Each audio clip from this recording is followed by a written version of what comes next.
Professor Sachs, your direct comments about the latest news suggesting the U.S. would suspend funding for WHO, pending on the U.S. review of WHO's performance. Well, I think it's disgraceful. WHO is a crucial institution at the very moment of this world epidemic, so it needs all the help that it can get.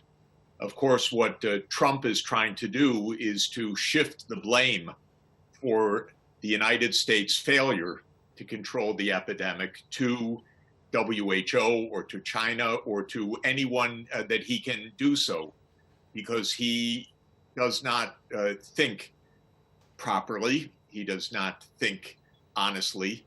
He is just desperately trying to shift responsibility for the terrible epidemic that is raging in the United States out of control. We should understand, especially at this moment of crisis, to be mutually accountable and responsible. Mm-hmm. And that's why this announcement today about halting payments to WHO is so disgusting, is really what it is.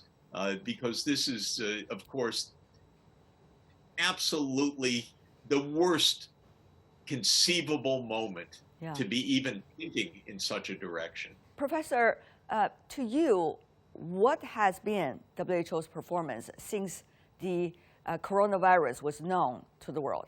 I think almost everywhere, including at WHO, including in China, including in other countries, everybody has been trying to fight this epidemic in the best possible way and to understand it as rapidly as possible.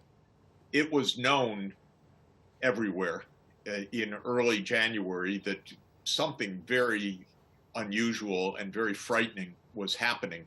It wasn't known exactly how and when, but many countries began to take very strong precautions.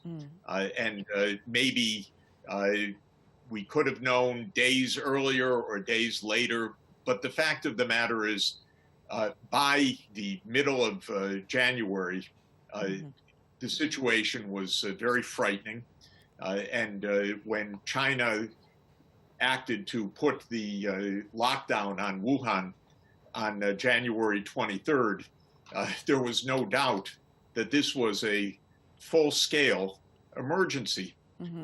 But some countries reacted in time, and the United States did not. I don't think Donald Trump understood or cared what was happening, but he certainly didn't understand what an epidemic is and how dangerous it is. And so all through late January and then through February, he kept on saying it's over. It'll be done soon. It'll be done in April. It'll just go away. It's almost like magic. It's a terrible, terrible failure and very frightening for the American people, I'm afraid.